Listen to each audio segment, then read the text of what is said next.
Okay, this is probably stupid, but if something happens to me, I want someone to know I was here, that I existed, that I didn't just vanish into some theme park, Mascot stomach or whatever.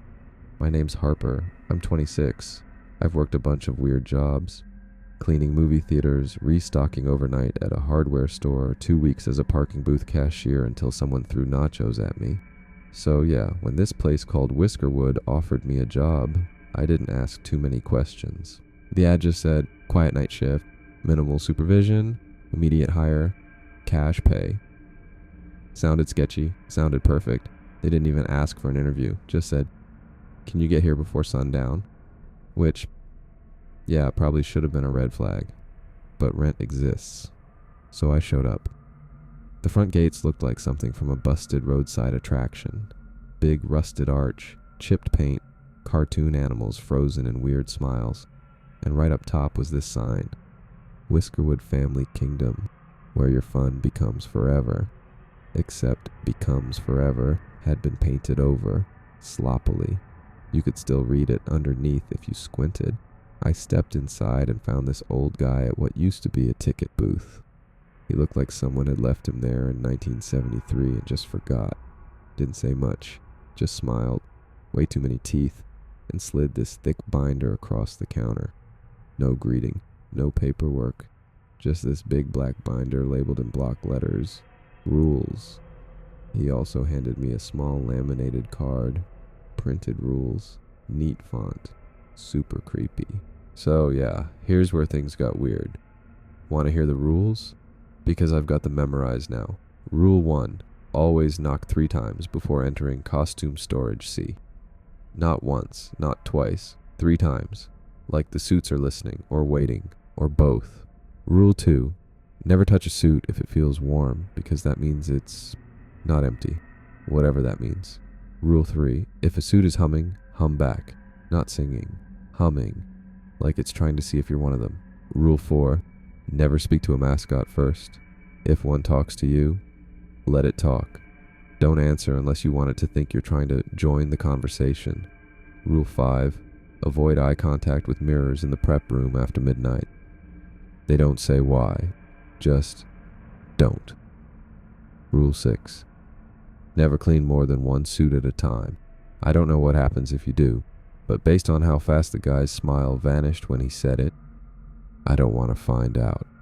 Rule 7, don't open locker 9. No explanation. Just bold red ink next to it.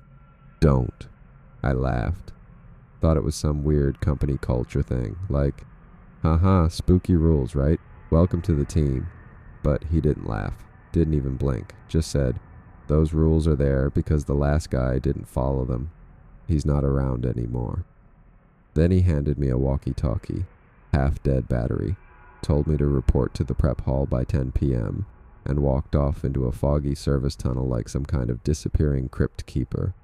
No other instructions, no other staff, no safety briefing. Just poof. That was about an hour ago. Sun's gone down. Lights in the park flickered on by themselves. The Whiskerwood theme song started playing through busted speakers. No guests, no other workers, just me. And whatever's waiting in those suits. If this is a prank, it's working. If it's not, I'll keep recording, just in case. Alright, it's almost midnight. I just got back from my first walkthrough of the prep hall, and I'm still shaking a little. I didn't think those suits would get to me. I mean, I've seen worse. Moldy stock rooms, dead rats and soda machines.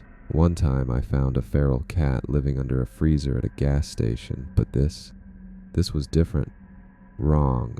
I followed the map from the binder down a service hallway, dim, flickering lights, damp floor, until I reached a big gray double door labeled Prep Hall, Handlers Only. There were scratches around the doorknob, like someone had tried to claw their way out or in. I knocked 3 times. Like the rules said, felt stupid doing it, but I wasn't about to mess around. No one answered. Of course. So I let myself in.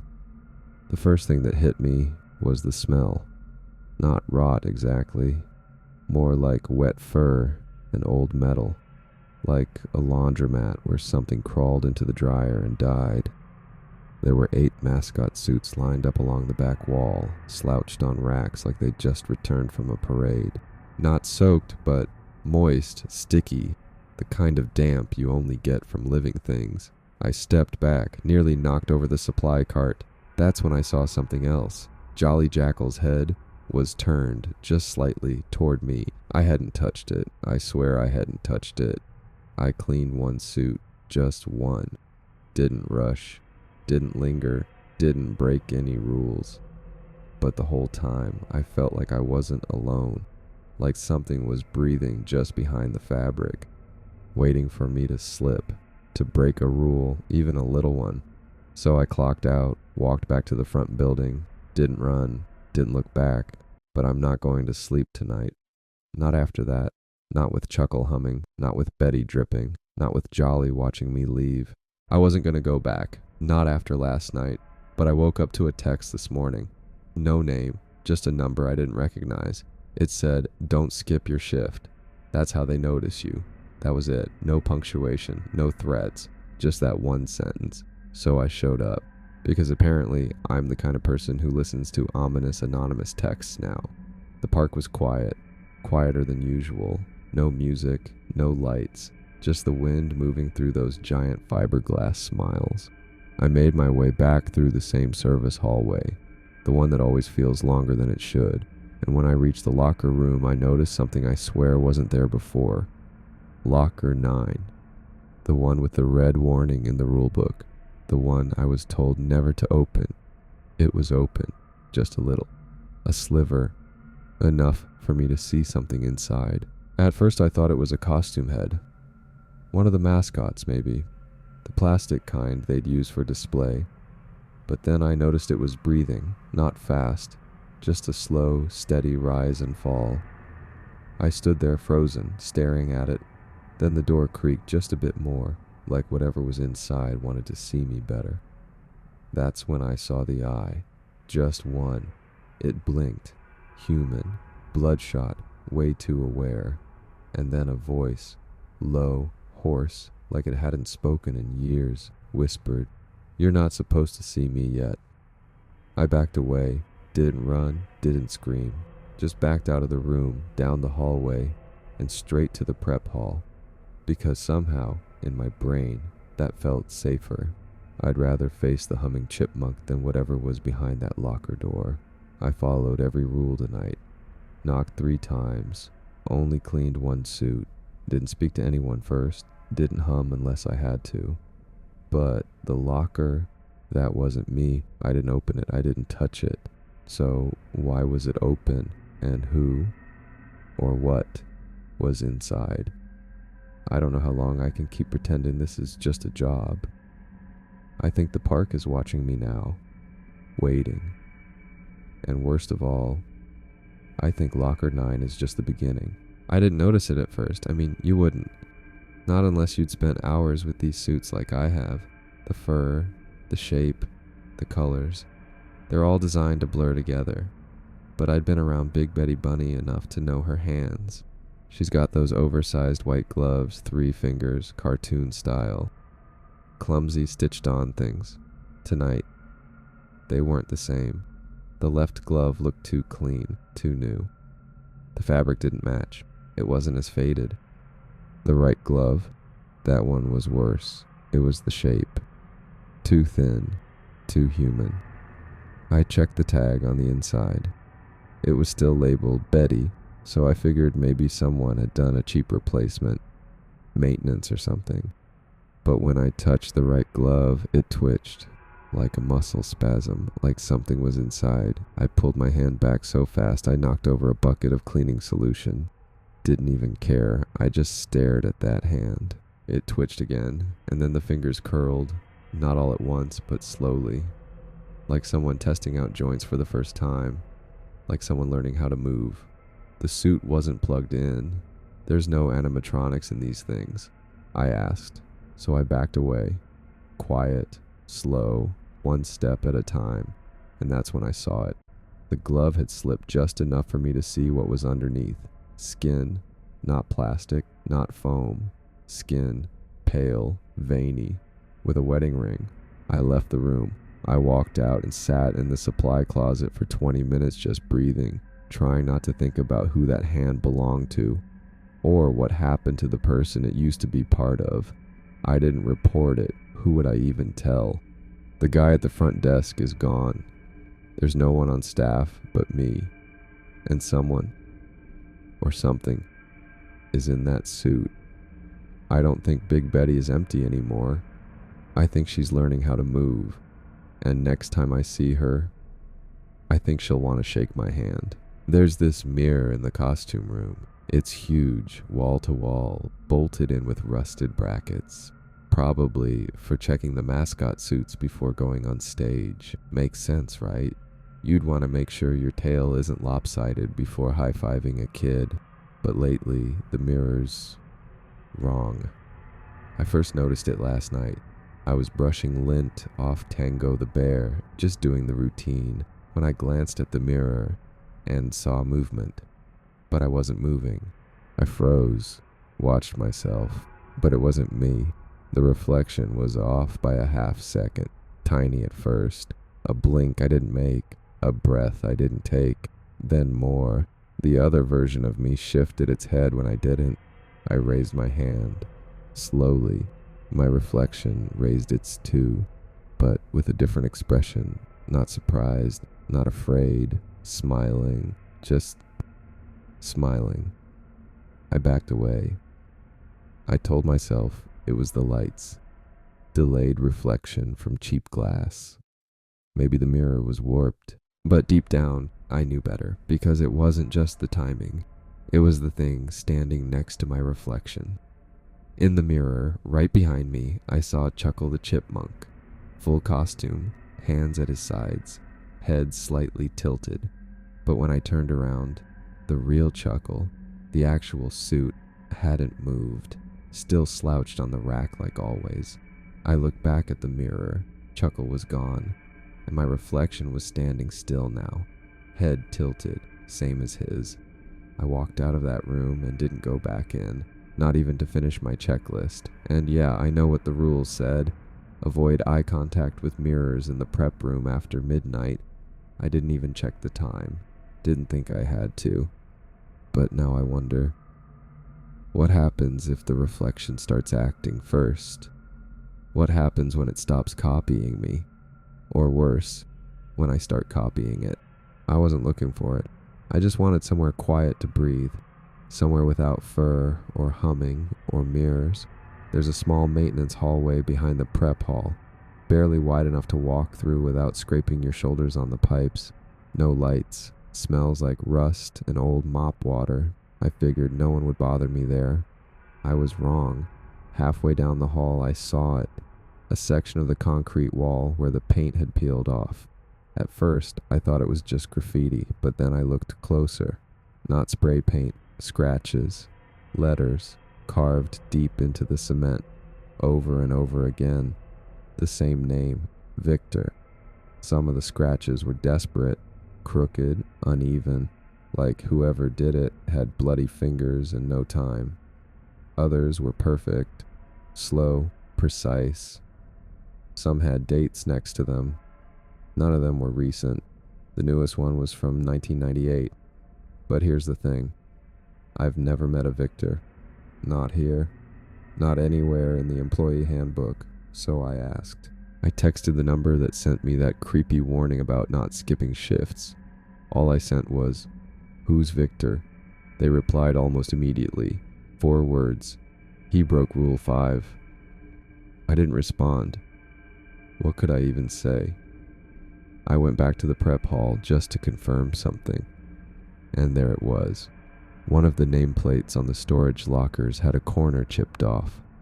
The paint underneath had been scraped away. I tilted the plate up. Underneath it, etched directly into the metal, was the word Victor. The locker smelled like sweat and mold, and something else, like old breath. Trapped. I don't think Victor left. I think he was kept. I think he's still here, in pieces or parts or worse. And I think Rule 5, the mirror rule, that's how they got him. That's what started it. I haven't looked at my reflection since. I brush my teeth with my eyes closed now. I don't want to know if I'm the one moving first. I don't want to know if the thing in the mirror is already smiling. I didn't sleep last night. I tried. I really did.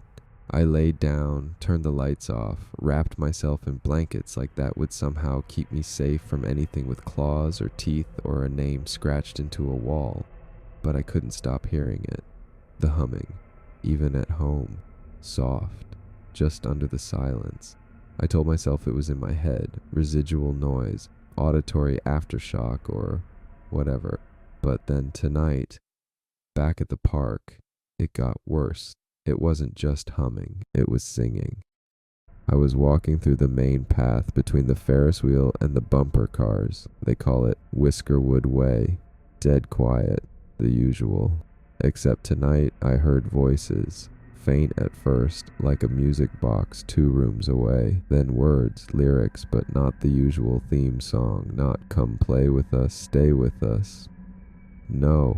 This was different. This time, they were singing my name, not shouting it, not whispering, singing, in harmony, over and over. Harper, Harper, come out to play. Soft, off-key, childlike. I couldn't tell where it was coming from. It was everywhere, in the trees, behind the rides, under my feet. I backed up toward the Mascot shed, thinking maybe, someone was messing with me, some twisted park hazing I hadn't been told about. But when I opened the door, the suits were still there, all in their places, all completely still, except their mouths were open, all of them, wide, too wide, like the fabric had stretched, and inside, I saw tongues, teeth, throats, and breath, not cold, not mechanical, warm. That's when I realized something else. They weren't singing into the air. They were singing to me, not about me, to me. They knew I was there. They knew I was listening. And they wanted me to know. They'd learned my name. Tonight was supposed to be simple, in and out. One suit, no mirrors, no talking, no humming. Follow the rules, go home, try not to lose my mind. But Chuckle didn't let that happen. Because tonight, Chuckle knocked. It started when I entered the prep hall. I followed the rules, knocked 3 times on the door, waited, opened it slow. Everything looked normal for this place anyway. All the suits were slouched on their racks, still and silent, except for Chuckle the chipmunk. He was standing, not upright, not posed, just sagging against the wall like something had tried to hold him up but gave up halfway. I didn't panic. Not at first. I just told myself someone moved him. Maybe for repairs, even though no one else ever seems to work here. I decided to clean one of the others. Jolly Jackal. Kept my eyes down. Focused on the gloves, the zipper, the usual checklist. That's when I heard it. Knock, knock, knock. Not from the door, from behind me, from inside the room. 3 knocks. Slow, deliberate, coming from the Chuckle suit. I turned. He hadn't moved, still leaning against the wall, but his hands, one of them was pressed flat against his belly like something inside was tapping from the inside. I waited, frozen. Then it happened again. Knock, knock, knock. Same rhythm, same message. I didn't know what to do. There's no rule for this. No what to do when a mascot knocks from the inside. I stepped toward him, just a little, and I saw it. His zipper was gone, not open, gone, like it had been removed, sealed shut, like whatever's inside is never meant to come out. That's when he started to breathe, shallow, wheezing breaths, the sound of lungs working in fabric, not mechanical, not fake, alive. I backed out of the room, didn't clean anyone, didn't say a word, but I swear, as I closed the door, I heard one last knock, just one, like a warning, or maybe an invitation. It was waiting for me, right there in the break room, folded neatly on the couch like someone had just finished their shift and left it out for the next person. A full mascot suit, not one I recognized, not Chuckle or Betty or Tango. This one was different. It didn't have a character name, just soft gray fur, long arms, big round head, like some generic off-brand animal you'd find in the clearance bin of a dying theme park. But the eyes were sewn shut, stitched, crude, black thread pulled tight, like whoever made it didn't want it to see, or didn't want anyone else to see what was inside. There was a note pinned to the chest, handwritten, shaky ink, smudged along the bottom. "This one's for you." At first I thought it was a prank, another twisted trick by whatever passes for management here. But then I checked the inside tag. It was stitched in. Clean, white cloth, all caps. Harper, not a brand label, not a joke. My name. I dropped the thing immediately. Left it lying in a heap on the floor. Didn't care if it got dirty. Didn't care if the cameras saw me disrespecting company property. I just wanted it away from me. I don't wear mascot suits. I'm not a performer. I'm not part of the show. That's Rule 12. It's not on the laminated card. It's buried in the binder, page 19, tucked between cleaning protocols and emergency procedures, like they didn't want anyone to find it until it was too late. Do not put on any mascot suit even for fun. If the suit fits perfectly, it's not your body anymore. It fits. I didn't try it on, but I held it up, and it fits. Exactly. Arms, shoulders, torso. Like it was tailored, like it was waiting for me.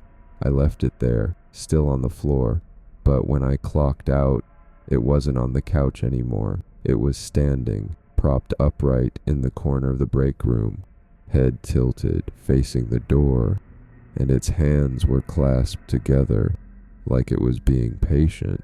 I didn't say it, I didn't say any of it, but it was my voice.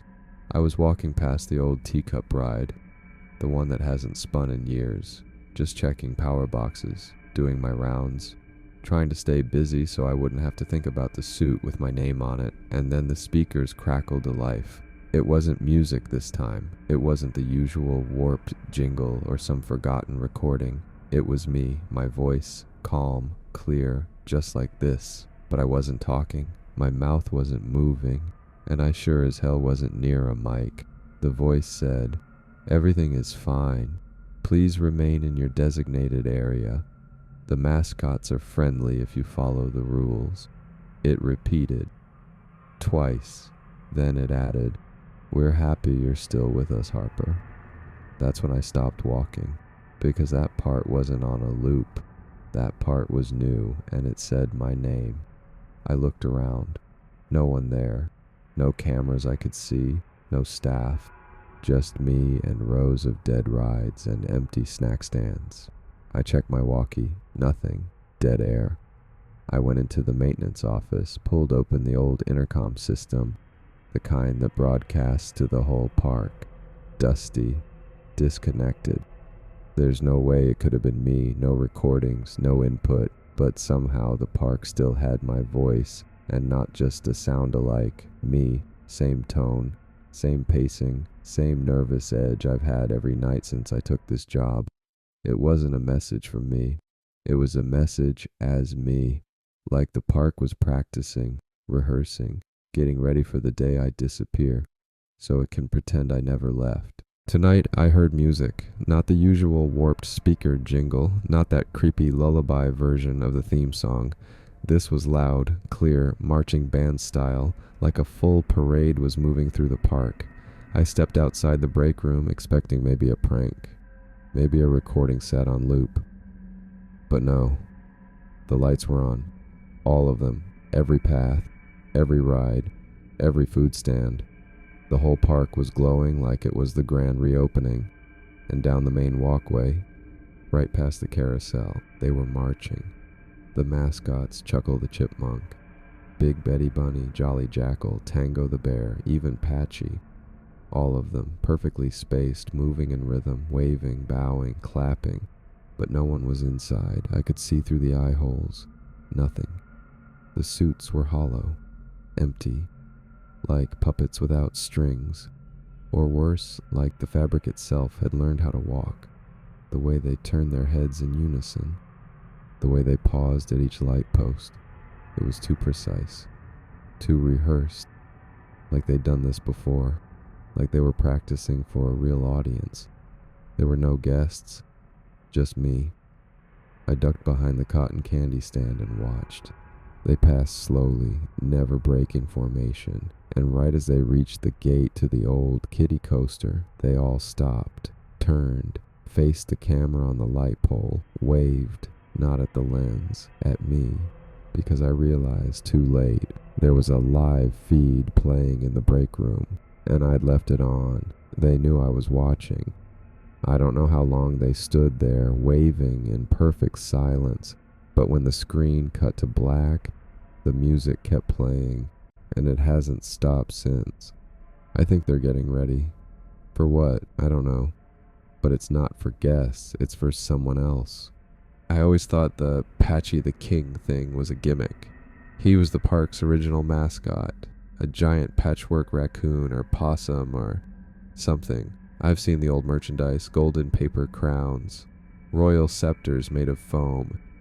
Kids used to kneel before 𝐃𝐨𝐧'𝐭 to get free ice cream. Then, sometime in the early 2000s, they retired him. No explanation, no farewell show, just gone. But tonight, I found where they buried him. And I don't mean a warehouse, not a storage shed. I mean a room, a place, deep beneath the park, where 𝐃𝐨𝐧'𝐭 still sits. I didn't even mean to find it. I was trying to avoid the parade, took a side hallway behind the arcade, and noticed a metal door cracked just slightly. No label, no lights. Inside was a stairwell, winding, endless, concrete walls closing tighter with every step, and that smell. Old fur, wet wood, and something metallic. The room at the bottom was huge, candlelit somehow, stone floor, and in the center, a throne, not a chair, not a prop, a throne carved from ride parts, bolted to the floor with rusted safety harnesses twisted into armrests, and on it, slouched, breathing, was 𝐃𝐨𝐧'𝐭. He didn't move, didn't look at me, but I knew he knew I was there. His suit wasn't like the others, no zippers, no seams, like it had grown around whatever was inside, like it had always been part of him. There were other suits too, smaller ones, kneeling around the throne in silence, like disciples or offerings. I should have left. I should have turned around the second I saw him. But I stepped closer, just to see, just to understand what kind of mascot needs a throne. That's when I saw the plaque behind him. It was carved into the stone. No lights, just the faint reflection of candle wax, but I could still read it. All things loyal, all things furred, all things that kneel shall never be heard. Then 𝐃𝐨𝐧'𝐭 moved. Just one finger. A slow curl inward, like he was calling me forward, like he expected me to kneel. I ran. Didn't look back, didn't stop until I hit the surface. My lungs felt like they'd been filled with cotton, and now I can't stop thinking. That throne wasn't for 𝐃𝐨𝐧'𝐭, not originally. It's for whoever comes next, and I think they're choosing. It's following me, I don't know how, but it is. It started last night. I left early, didn't tell anyone, not that there's anyone to tell, but something about 𝐃𝐨𝐧'𝐭's throne room shook me. More than anything else so far. That place wasn't meant to be found, and I think it knew I'd been there. I took the long way home, didn't drive straight, stopped for gas even though I didn't need any, parked down the street and walked to my apartment just to feel like I had some kind of control. But when I stepped inside, I heard it.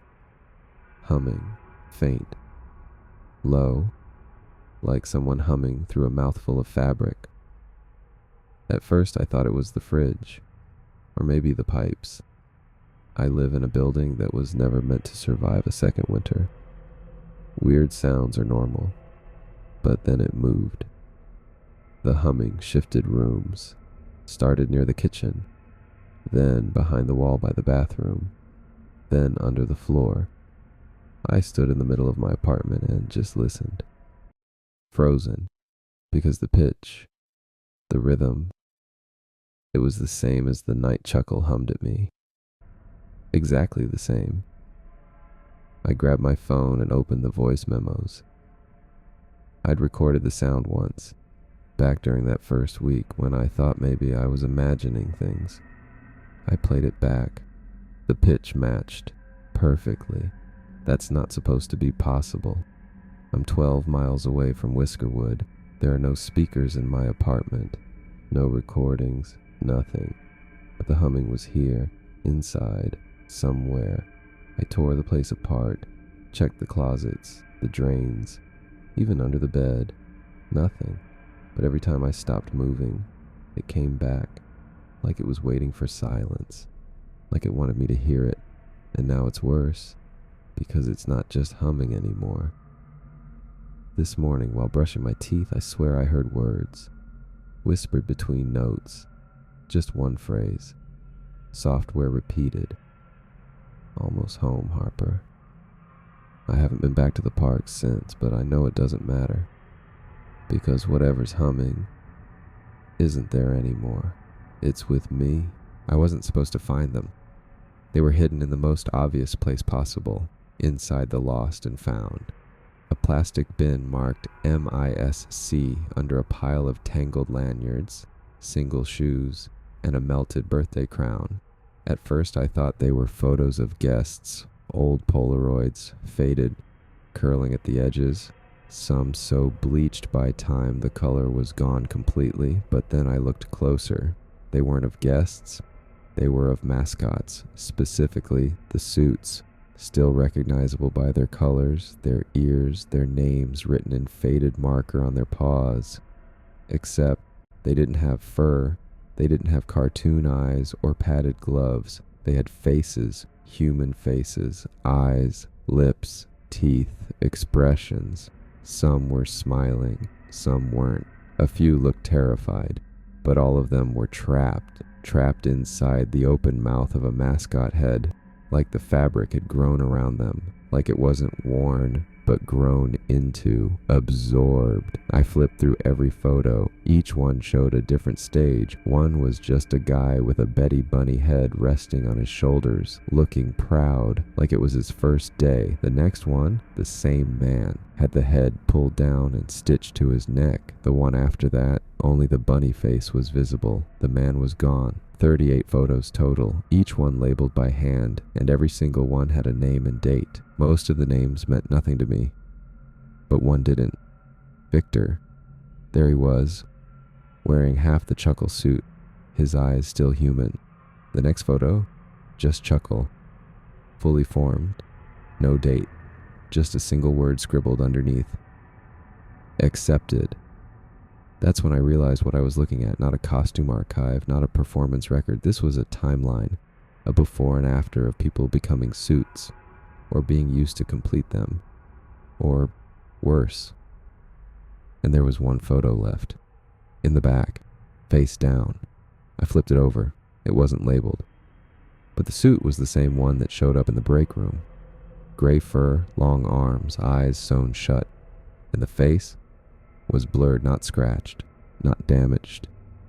Blurry, like it didn't want to be seen yet.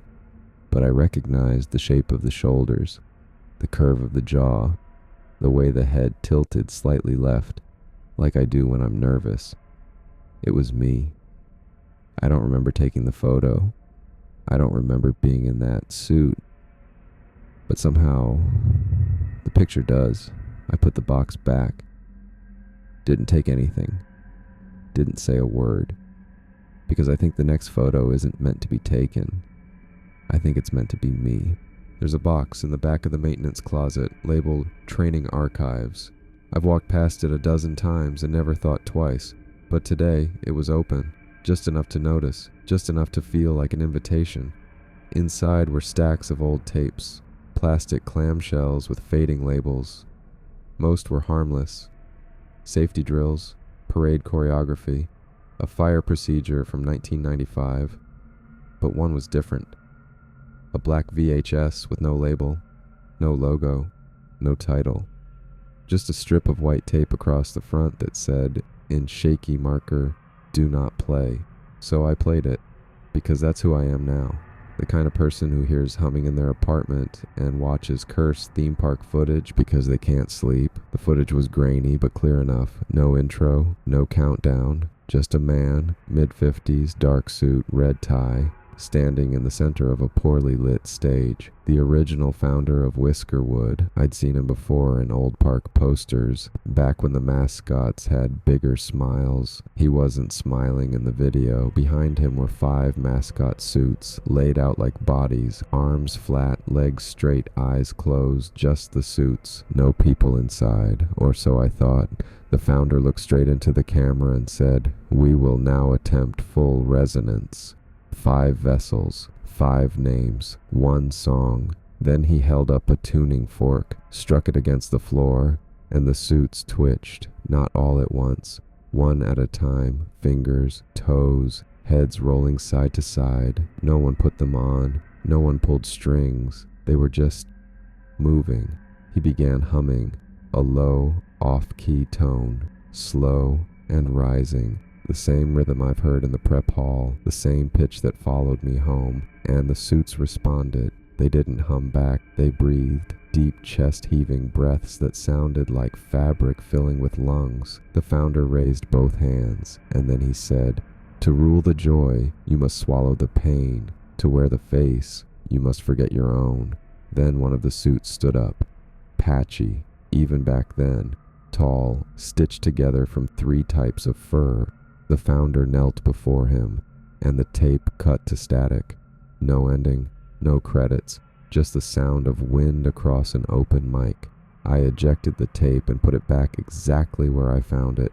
Box, shelf, dust, and all. But when I turned off the TV, my reflection on the screen didn't move. It just stared at me, smiling, waiting. There's a box in the back of the maintenance closet labeled Training Archives. I've walked past it a dozen times and never thought twice. But today, it was open. Just enough to notice, just enough to feel like an invitation. Inside were stacks of old tapes, plastic clamshells with fading labels. Most were harmless. Safety drills, parade choreography, a fire procedure from 1995. But one was different. A black VHS with no label, no logo, no title. Just a strip of white tape across the front that said in shaky marker, "Do not play." So I played it, because that's who I am now. The kind of person who hears humming in their apartment and watches cursed theme park footage because they can't sleep. The footage was grainy, but clear enough. No intro, no countdown, just a man, mid-50s, dark suit, red tie, standing in the center of a poorly lit stage. The original founder of Whiskerwood. I'd seen him before in old park posters. Back when the mascots had bigger smiles, he wasn't smiling in the video. Behind him were 5 mascot suits, laid out like bodies. Arms flat, legs straight, eyes closed. Just the suits. No people inside. Or so I thought. The founder looked straight into the camera and said, "We will now attempt full resonance. 5 vessels, 5 names, 1 song." Then he held up a tuning fork, struck it against the floor, and the suits twitched, not all at once, one at a time, fingers, toes, heads rolling side to side. No one put them on, no one pulled strings. They were just moving. He began humming, a low, off-key tone, slow and rising, the same rhythm I've heard in the prep hall, the same pitch that followed me home, and the suits responded. They didn't hum back, they breathed, deep, chest-heaving breaths that sounded like fabric filling with lungs. The founder raised both hands, and then he said, "To rule the joy, you must swallow the pain. To wear the face, you must forget your own." Then one of the suits stood up, patchy. Even back then, tall, stitched together from 3 types of fur. The founder knelt before him, and the tape cut to static. No ending, no credits, just the sound of wind across an open mic. I ejected the tape and put it back exactly where I found it. Box, shelf, dust and all. But when I turned off the TV, my reflection on the screen didn't move. It just stared at me, smiling, waiting. They lied. There aren't 12 rules. There never were. That laminated card they gave me on day one, the one I've been carrying around like a life raft, it's just a piece of the full rule book, a sanitized version, a beginner's guide, something to make the rest of it seem manageable. But tonight I found the real one. It was hidden behind a false panel in the old manager's office, the one with the rusted file drawers and the phone that never rings. The panel wasn't locked, just heavy, like it didn't want to be moved. Behind it was a binder, thick, leather-bound, no label on the spine. Inside, yellowed pages, all handwritten, some in ink, some in pencil, some in something darker.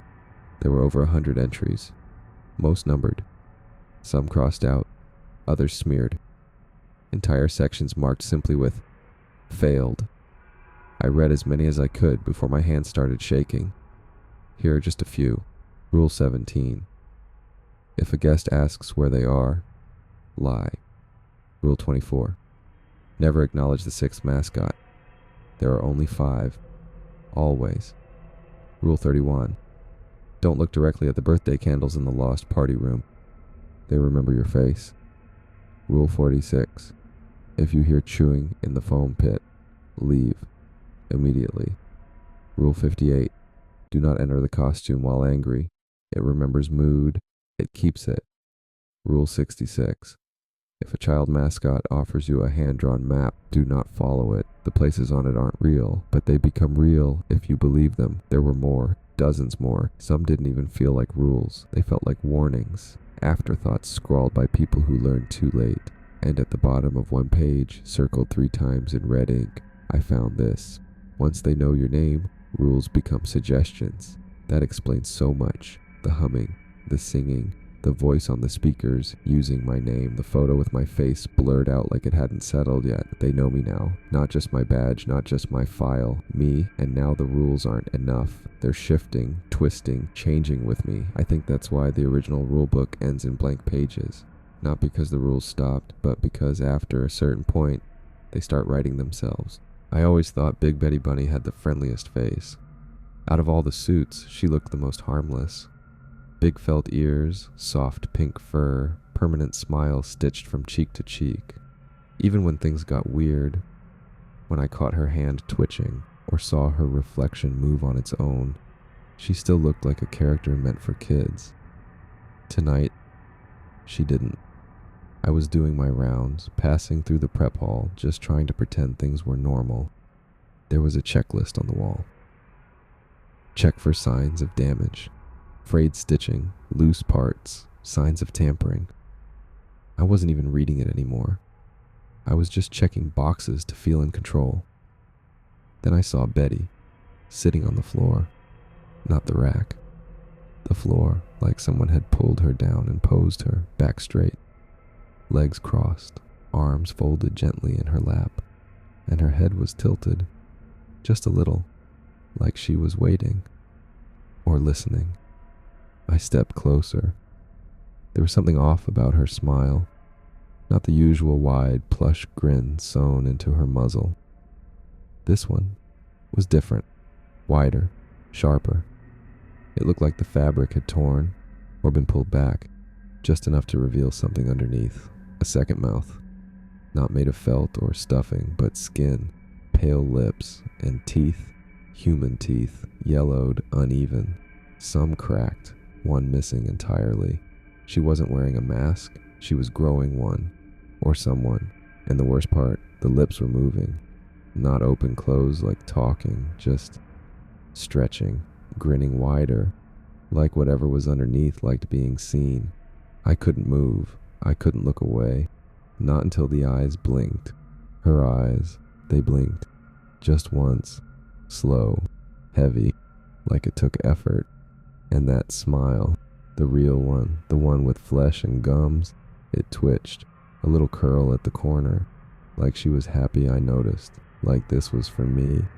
I left, didn't finish my checklist, didn't clock out. I just walked until I reached the front gate. Stood outside in the cold for 10 minutes before I could breathe again. I don't think Betty's pretending anymore. I think she's almost finished, and I think when she stands back up, it won't be the costume that moves. It'll be the thing smiling from inside.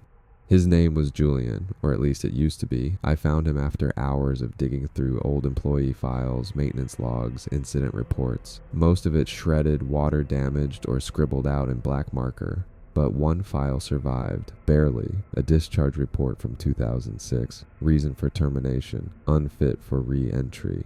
At the bottom was a name, Julian R. No address, just a hospital tag. Local psych ward. Status, non-verbal, under observation. I didn't think he'd still be there, but I went anyway. And they let me in. Said he doesn't get visitors. Said he doesn't talk. Not in words. They led me into a room with padded walls and a bolted down chair. And there he was. Thin, bones like coat hangers beneath hospital fabric. Hair gray in patches. Fingernails chewed down to blood. His eyes never blinked. They just watched me, like he recognized me, or what I'd become. I sat, said my name, said I worked at Whiskerwood. That's when he started screaming, not yelling, not shouting words. Screaming, like someone reliving something their mind couldn't process. He didn't move from the chair, didn't reach out, just opened his mouth and let out this raw, shredded sound. His whole body shook. Like the scream wasn't coming from his throat, but from somewhere deeper, like he'd been carrying it for years, and I had just unlocked it. A nurse came in, tried to sedate him. Didn't work. She said it never works when anyone says the name Whiskerwood. That's when I realized he wasn't reacting to the word. He was reacting to me. When I stood up, he went quiet, breathing hard, staring again. Still shaking. Then he whispered, voice cracked and paper thin. You brought them with you. I asked him who. The Mascots? The park? Patchy? He didn't answer. He just raised one trembling hand and pointed at my chest. Not at a scar, not at my badge. At something inside me. Something I hadn't noticed yet. I left. Didn't say goodbye, didn't sign out. I drove in silence. And I swear, when I turned the car off, I heard humming in the back seat, only for a second. Julian got out, but something stayed with him. Something still screams through him, and now it's looking for another voice. I tried to quit tonight for real. No dramatic exit, no goodbyes. Just leave. I packed my bag, left my badge on the break room counter, didn't even look back at the prep hall. Didn't want to see who was standing upright this time. I walked straight to the front gate, the same one I came through on day one. The hinges creaked like always. The rusted arch still read, Whiskerwood Family Kingdom, where your fun becomes forever. And below that, a new sign. I swear it wasn't there yesterday, burned into the wood like someone had taken a blowtorch to it. No re-entry without replacement. I didn't know what it meant. Not yet. I stepped up to the turnstile and pushed. Nothing. It didn't move. Locked. I tried the side gate. Chained shut. I walked the perimeter. Every emergency exit was sealed, padlocked, bolted from the inside. I went back to the main gate and stood there, staring at that sign. No re-entry without replacement. That's when the walkie on my belt crackled. I didn't even remember I had it clipped on. It hadn't made a sound in days. Then a voice came through. Not static. Not distortion. A voice. Someone has to stay, Harper. You're not allowed to leave the park empty. I didn't recognize the voice. Could have been Victor. Could have been me for all I know. I backed away. Didn't say anything. Just turned and started running. Back through the midway. Past the ticket booth.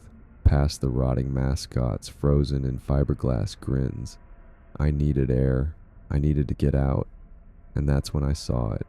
Standing near the bumper cars, a man, wearing the same gray uniform I was given on day one. Same name tag, same shoes, and the same face. My face. He didn't speak, didn't blink, just stood there, waiting. I stepped closer, and he tilted his head. exactly the way I do when I'm trying to decide whether to lie or run. Then he said it. My own voice. Flat. Calm. "I'm here now. You can go." I turned back toward the gate, and it was open. Wide open. Welcoming. The wind hit my face like it was begging me to leave, to finally escape. But I didn't step through, because the second I did, I'd stop being the one inside, and the thing wearing my skin would stay, smiling, waving, doing the job I was stupid enough to take in the first place. So now I know the truth. The park doesn't let you leave, not unless someone, or something, is willing to take your place. And I think it's already decided who. It was late. I hadn't gone into work. First time I skipped a shift since I started. No one called. No one emailed. Of course they didn't. Whiskerwood doesn't work like that. I was lying on the couch, lights off, trying to convince myself everything was just stress, just bad dreams, that I hadn't seen human teeth in a mascot's mouth, that I hadn't watched a man scream his soul out for something I couldn't see, that I was still me. Then I heard the front door creak. I froze, didn't get up, didn't breathe, just waited. The hallway light flickered twice, then went dark, and then footsteps, slow, deliberate, heavy, like someone walking in two big shoes filled with water, rubbery, dragging. I sat up. There in the hallway, just beyond the bathroom door, stood Chuckle the chipmunk. Not a hallucination, not a dream. Chuckle. Full suit, orange fur stained around the eyes, mouth open, arms limp at his sides, but he wasn't slumped. He was standing, balanced, present. His head slowly tilted, not all the way, just enough to feel personal, like a nod or a question. I didn't speak, didn't move. My hands were shaking so hard the remote fell off the couch. He stepped forward, one foot, then another. That horrible dragging sound behind him, like something was caught in his leg. Then he did something I'll never forget. He reached up and knocked on the wall. 3 slow knocks.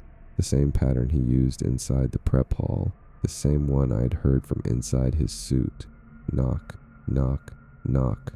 I whispered, "What do you want?" And I swear, through the open, grinning mouth of his mask, I saw my own face, just for a second, like a reflection in water, flickering, warped. Then he turned, walked back down the hallway, disappeared. The door never opened. There were no footsteps on the stairs, just silence. I sat awake till morning. The humming started around 4 a.m. It was coming from the closet. I didn't open it. I live 9 miles from Whiskerwood. But now I know the park doesn't care about distance. It knows me. And now it knows where I sleep. It always happens at the same time, 3:07 a.m. Not 3:00, not 3:15. Exactly 3:07. I thought it was just static at first, coming from the busted maintenance radio no one ever unplugged. But last night I sat with it, watched the clock, and waited, and right on cue. The tape began. A man's voice, tired, scratched raw, the kind of voice that sounds like it's been crying for days, but doesn't remember why. It started like this: "If you're hearing this, then I broke the rules, or maybe you did. I can't tell anymore." I knew that voice. I'd only heard it once before, back when I found the scratched name on the wall in the costume room. Victor, the last handler before me. He kept talking. They told me I could go home, said I did well, that I lasted longer than most, but they lied. I see it now. The park doesn't want workers, it wants roots, people to grow from. This suit fits better now. Not the one they gave me, the one they made for me. Every night I feel less like a person, and more like fabric. Thought, I hum when I sleep, I dream and ride music. I think I'm becoming the break room mascot, the one with no name, the gray one. Then I heard a scraping sound, like claws on a microphone, followed by breathing, deep, slow, wet, and then he said, "If you see your own face on a different body, it's too late. You're just looking at the next version. Tell them I'm not gone, just folded." Then the tape ended. Back to static. But here's the thing. It wasn't a tape. There's no player, no speaker. The radio's been broken since I started here. I tried unplugging it anyway. Didn't matter. 3:07 a.m. Every night the message plays, and I can't stop thinking about what he said. Folded, like paper, like cloth, like a person, made ready to wear. Victor didn't leave, he didn't escape. He's still here, somewhere, worn, whispering, waiting, and I think he's the one that left the suit for me. It was around 2 a.m. I was walking past the Little Whiskers Theater, a broken down stage show area near the back of the park. Hadn't seen it used once since I started. Dust on the benches, lights long dead, the kind of place that's been quietly abandoned, but never removed. I wasn't planning to stop. But the music started. Software playful, out of place. The old Whisker Wood jingle, played slowly on a toy piano. I peeked inside. The curtains were open. Spotlights flickered to life, even though the grid was disconnected, and 5 kids were standing on stage, in costume, paper crowns, oversized mascot gloves, cheap party makeup frozen into wide smiles. They stood in a straight line, shoulders squared, hands at their sides. Then, in perfect unison, they sang, "Come on down and laugh a while, stay with us and wear a smile. Time won't pass, we'll never age. You're the stars upon our stage." Their voices were wrong, flat, too calm, like reading from a script they'd memorized centuries ago. I took a step closer. That's when I saw the poster, taped to the side of the stage wall. 5 kids, same faces, same clothes, dated 2004. Missing after birthday event, last seen near the Patchy Pavilion. Names: Tyler, Marnie, Hugo, Rachel, Beth. The girl in the front, Rachel, turned her head toward me. Just a little, just enough to let me know she saw me, and she smiled, not wide, not creepy, just tired, like she'd been doing this show for a very, very long time. They sang the song 2 more times, never moved from their marks, never blinked. Then the lights cut out. When they came back on, 2 seconds later, the stage was empty. No kids, no props, just that same warped jingle playing faintly from an unplugged speaker in the corner. I took the poster with me. It's in my locker now. I've read it 100 times. Those kids never made it home. No one ever found them, until now. And I think the park didn't just take them. It froze them, trapped them in the performance, singing a song to no one. Forever. I didn't find the room. They showed me. 3 of them, Betty, Chuckle, and Tango, waiting for me outside the break room. No movement, just standing there, blocking the hallway, each holding something. Betty had a glove, Chuckle, a clipboard, Tango, a key. They didn't speak, didn't need to. Tango dropped the key at my feet and turned. The others followed. I don't know why I followed them. I should have run. I should have called for help. But there's no one left to call. They led me to a hallway I'd never noticed. Behind the Mascot cleaning station. It was always locked, always dark. I used the key. The door opened to stairs. Metal. Downward. And the smell. Like bleach, fur, and something long since dead. At the bottom, a red light. Not a bulb. A glow. I stepped into a room that felt wrong. Too big for the building above it. Walls lined with hanging mascot parts. Arms, legs, heads, but not foam, not fabric. Flesh, sewn into synthetic. Eyes held open by invisible threads. Teeth that were too real for a costume. There were jars, too, dozens of them, each labeled with names. Inside, vocal cords, tongues, pieces of something once human. And in the center of the room, a table, wide, rusted, tilted, straps at the wrists, buckles smeared with something dark. Above it, a rack of mascot heads, still breathing, their mouths open slightly, like they were whispering in their sleep. The mascots surrounded the table. Betty placed the glove down. Chuckle tapped the clipboard. Tango just stared at me. I looked at the clipboard. It had one sheet of paper. At the top, Assembly Order 42A, Subject Harper. My name. The suit type hybrid. Status incomplete. I ran, didn't look back, didn't close the door, because now I know how they're made. They're not built, they're filled. Layer by layer, voice, skin, face, name, until nothing's left of you, and everything's wearing you. I broke into the HR archives tonight. Didn't even try to hide it. There's no one left on staff. Not really. Just the suits, and they don't file complaints. The archive room was supposed to be off limits. The door had a sign, closed for inventory, do not enter. But the lock was broken, and the room was waiting. Row after row of filing cabinets, alphabetized, labeled by decade. Some drawers were missing, others were warped, melted, like they'd been scorched from the inside. I went to H, found dozens of files. Most names I didn't recognize, until I found mine.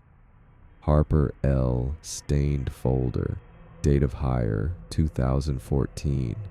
That can't be right. I didn't work here 10 years ago. I was still in school. I'd never even heard of Whiskerwood until this year. I opened the file. Inside, a badge, same name, same face, a little younger, smiling like I had no idea what was coming. There were time cards, disciplinary notes, routine evaluations. One page caught my attention. It was marked Incident Report, Final Status, Returned, Incomplete. The incident date matched Halloween night, 2014. Under details, there were only 2 words, handwritten in red ink. No suit. The last page was a performance note. Whoever wrote it had a heavy hand. The pen had torn the paper in spots. It said, "Still resists integration. Memory loop unstable. Beginning to question structure. Delay crown ceremony." I dropped the file because that means I've been here before. I worked the park. I disappeared, and now I'm back. Reset. Cleaned up. Slotted back in like a gear that never fit quite right. I don't remember any of it. Not a single shift. Not the rules. Not the ending. But they do. The mascots. The park. They remember everything. And they're trying again. Only this time, they don't plan to let me walk out unfinished. It started with the music, not the jingle, not the lullaby. Something older, a low, droning melody I've never heard before. It comes through the intercom now, every night at 1:11 a.m. Only once, 3 minutes long, always in the same order. Tonight, I followed it, let it guide me. Through the vendor stalls, past the carousel, behind the old puppet theater. That's where I found them. The mascots, all of them, standing in a circle, unmoving, and in the center, a throne, not made of metal, not wood. It was stitched, fur, fabric, patches of old costumes, pieces of old uniforms. I saw a name tag sewn into one of the arms, Victor. On the seat sat a crown, not gold, not plastic. It looked like something that grew, braided from wires, broken speaker cords, and old guest wristbands, still flickering with static, still humming. When I stepped closer, the mascots turned, in perfect unison, not threatening, not hostile, just watching. Then one step forward, Patchy. He held something in his paw, a scroll, ancient looking, soaked with water damage, but still legible. He handed it to me. Inside, there were only 4 words. Your turn. Stay whole. That's when I understood. This wasn't punishment, it was appointment. They weren't just tormenting me, they were shaping me, testing me, the rules, the trials, the false exits. It was all part of some ritual, a long, slow sculpting process to make me the next royal keeper. Victor had resisted. He tried to escape, so they folded him, recycled him, sewn into something else. But me, I'm still in process, still whole, for now. And the worst part is, I'm starting to understand the music. It doesn't sound wrong anymore.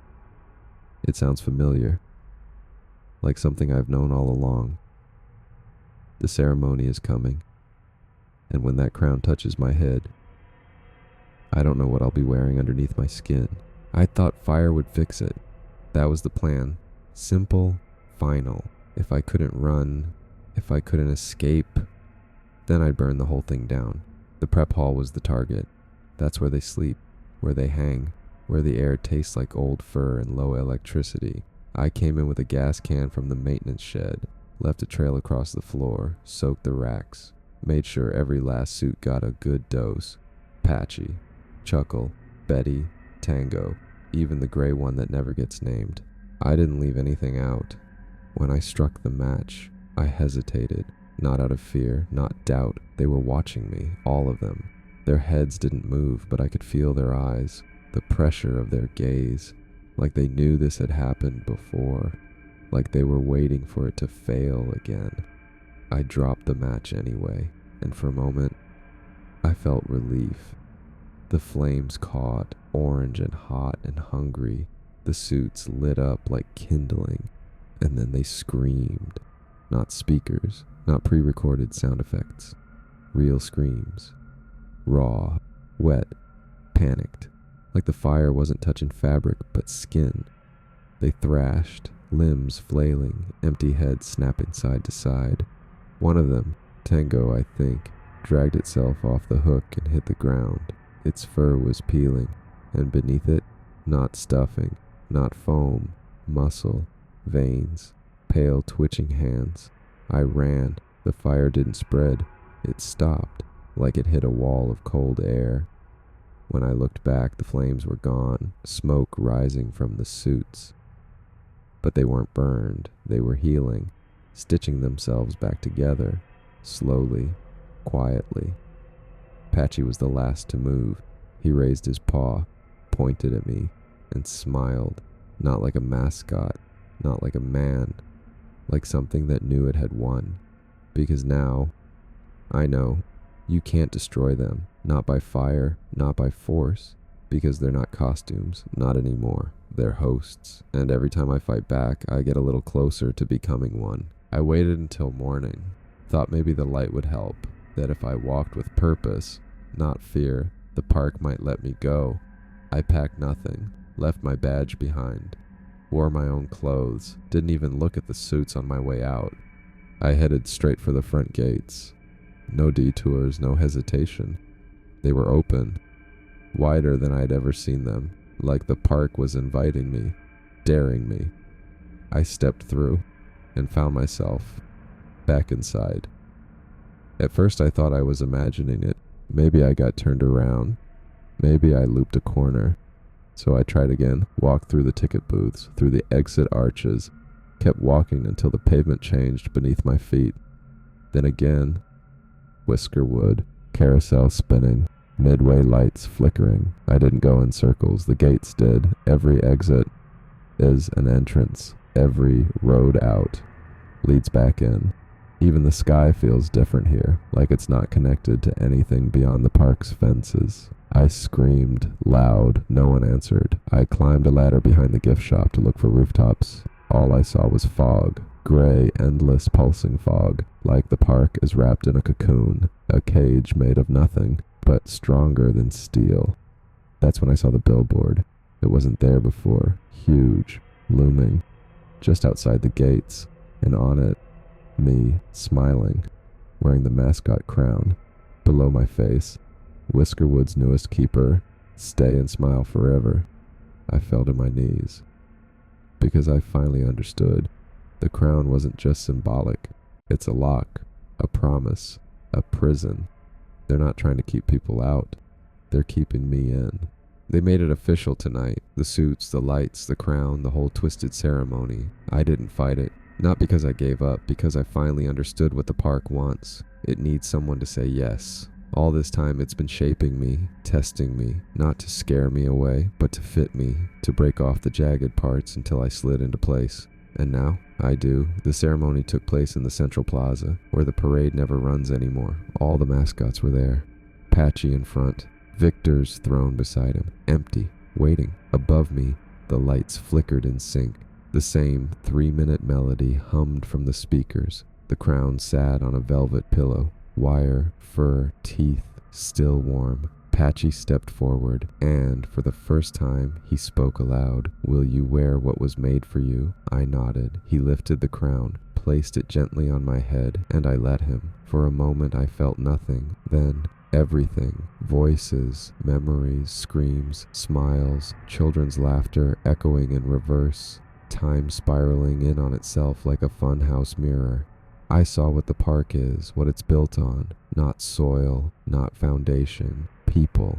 Every smile in the mascot's grin. Every rule, every jingle, every sacrifice. And now they're part of me. Because I'm not just wearing the crown, I am the crown. But here's the part they didn't expect. I can still think. I still remember me. And now that I've accepted the job, I can rewrite it. If you're hearing this, I'm still in here. Not gone, not dead, just different. The crown is permanent now. I don't feel it anymore. It grew into me. I don't sleep, I don't breathe, but I see everything. The park is alive, always was. It stretches further than the fences now, through tunnels of memory, through the hearts of every kid, whoever whispered the whisker would jingle to themselves in the dark. The mascots bow when I pass. The gates open only when I let them, and the lights hum to my pulse. They think they've won, that I've finally become what they needed, a keeper, a vessel, a thing to wear. But they missed something. I remember the fire, the rules, Julian's scream, the kids who never left the stage. I remember who I was, who I tried to be. And that's why I'm leaving this message. For whoever comes next, because someone always does. If you find this broadcast, if you hear my voice echoing faintly between the static of the carousel and the jingle looped in your head, I'm sorry, my voice. It's not the same anymore. Not since the crown, not since the park made me part of it. But I'm still in here. Run, not away, not out, deeper. Find the wires beneath the floorboards, the door under the mascot stage, the glass room where the real Harper still waits, half-stitched, half-remembered. And if you can wake me, maybe you can end this. Maybe we can both get out, or burn it down together. Until then, I'll be here, smiling, waving, and watching every corner of the park for someone like you. Whiskerwood Family Kingdom, where your fun becomes forever. Broadcast terminated.